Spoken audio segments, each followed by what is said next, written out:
Hello everyone, welcome to this unboxing video for the third prototype of Phantom Division. Looking forward to showing you what's in the box. But first, here are some box comparisons. So for example, here is Dune Imperium. And Lost Ruins of Arnak. And finally, Catacombs and Castles, 2nd edition, which is also produced by Longpack. Now, this is a sample, but it's pretty close to final, I think. I'm happy with how it's all looking, okay? But things are still subject to change. I want you to notice here on this particular sample, there is a gloss coating that's been applied. And this can be changed. If people would prefer a matte coating, matte finish, we can do that. Just let me know. So I'm going to go ahead and take the lid off. You can see the components are inside. Obviously there's no vacuum tray yet. Okay, so the components are just sitting inside the box. Start with the red flocking bag and the 2 black flocking bags. And now we're into the wood components. You can see here are the steel crates. And these are the standard crates.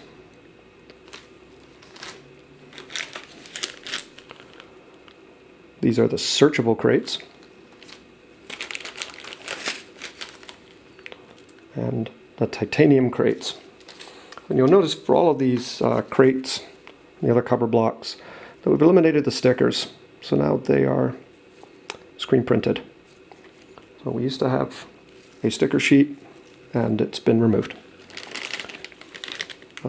This is another type of cover block, the pillars. These obstruct line of sight for the Phantoms.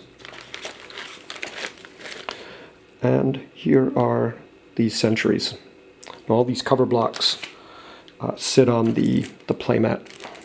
And speaking of the playmat, here it is. See, it's rolled. A couple of other cover block types here. These are the terminals. These ones are double-sided. When the terminals are used, they're replaced with these flatter tiles. Next, we're into the wall connectors. So these are 3D printed, okay? And these hold the walls together on the playmat. The posts go into holes on the playmat. And there are 3 kinds of doors. And you can see those here. Again, these are 3D printed. And then these are the door frames. And the door frames also serve as connectors for the walls. And what you'll see is if you have one of the door frames, you can see the door slots inside like that. Also, depending on certain conditions, can be slotted in like that as well.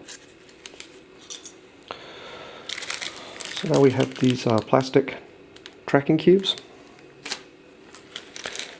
And these are the bullets for the ranged attacks.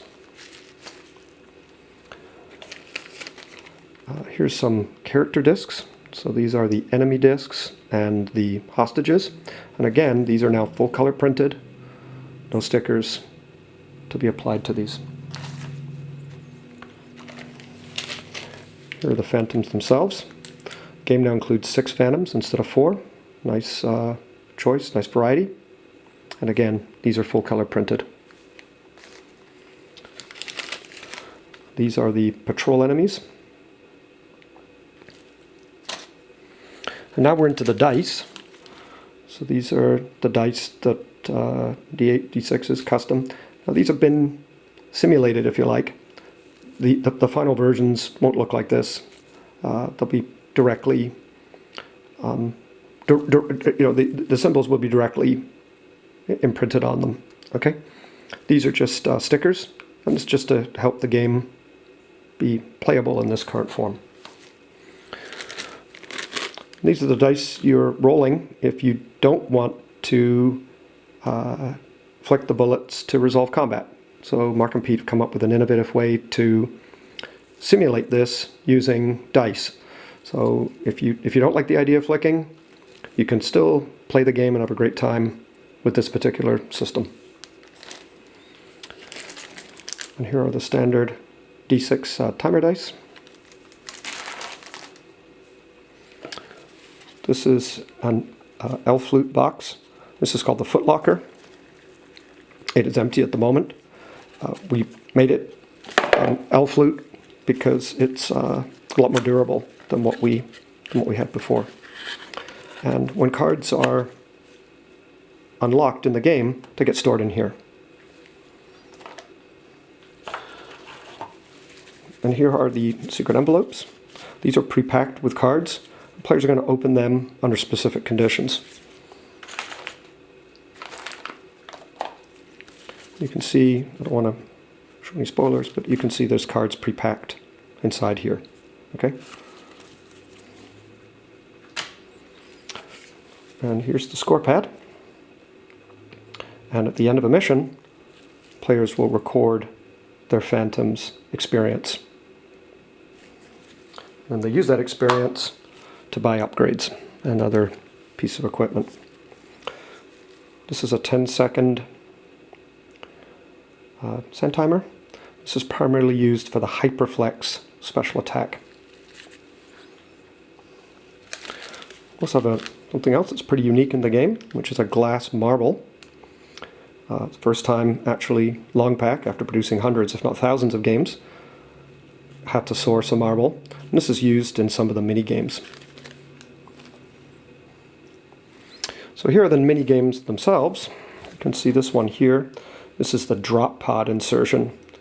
Okay, you can see it has these die cut holes. The marble is going to drop through these to determine which starting zone, deployment zone, that the Phantoms will begin in. Okay, out of the 3 that are shown there, Alpha, Bravo, or Charlie. On the other side, this is the mini game for defusing the Mercury bomb. When your Phantom's downed or injured, you can revive them using the Revive minigame. That's shown here. And on the other side, we have the shuttle insertion minigame. Again, this helps determine which deployment zones the Phantoms are going to start the mission on. If you encounter a locked door, then you need to solve the E-lock bypass minigame. And on the other side of this, if you run into a time bomb, then you're playing this minigame in an attempt to defuse it.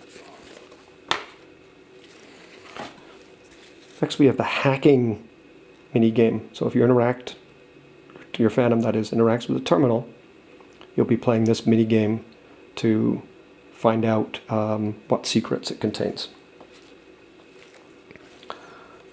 And now have this token punch board. These are various status tokens used during the game, including the objective tokens, the search tokens, whether a Phantom's downed or stunned, and also the camera tokens that are deployed onto the playmat. These are the cards. So they're mini cards. I haven't even opened them yet. You can see that's what it looks like. So there is an example of a multi-use bomb card. And there's one of the augment cards. That's aside. And here we have the 4 player boards that you get, and these are die cut. So you're going to pop these squares out, and those red cubes that I showed you previously, they're used in conjunction with these player boards to track the Phantom shield's XP, speed, and also the charges and other aspects of their augments and equipment and weapons. Okay, and because you have this die cut, when you have these plastic cubes, if the table gets bumped or anything like that, those plastic cubes are not going to move. Next up, we have the mission setup cards. These are considerably bigger than when we started. Originally, they were going to be about a quarter this size on a tarot size card. Okay, and these tell you how you're going to configure that particular mission. Okay, and so these are the walls and the connectors shown from a top-down perspective, the deployment zones, which enemies are pre-populated on the map along with the objective tokens, and this is how you configure that red bag that I showed you earlier. These are the cover blocks that are going inside of that. And on the other side of one of these cards, you can see what the playmat will look like with the walls, door frames, connectors, when it's all and the cover block / crates when it's all been set up correctly. Okay. Next we have the manual, which you can check out on the Kickstarter campaign page. Okay, you can see this is not a Google Doc. You can see it's well on its way to getting finished here. This is the mission control board. It's double-sided. This is the easy side. And this is where all of the objective and plot twist cards go. And it's also where the threat track is, the card value of that is recorded. And the threat track influences events during the game, including when certain enemies spawn. This isn't the only way that enemies can spawn into the game, but it's one of the ways. And then, of course, up here we have the camera status. So those cameras that you just saw on the token punch board, are they active or not? And on the other side, for a greater challenge, you can use the hard version of the mission control board. And there's aspects of the game that are obviously more difficult in that mode. Here's the token punch board. Okay, you can see there's the deployment zones and some other tokens that are required. And here's an example of a Phantom's ID card. Okay, and that connects with one of these player boards that I showed you earlier. So you're going to place it right here. See? Place it right there. It sits there on the table. And then finally, inside the box, I'm not going to attempt to fish it out. These are the wall segments. These are numbered, and this is, you're taking these and inserting them into the connectors to build out the 3D environment on the playmat. So I hope this gives you a good sense of what's in the box and the current state of development. I'm happy with where things stand, and I really hope that you support us on Kickstarter to help bring Mark and Pete's vision for this game to life. We put a lot of time into this already. It's definitely been a labor of love, and we'd love to like I said, bring the game to life and hope that that folks enjoy playing it. Thank you very much for watching this, and hope to see you on the Kickstarter campaign.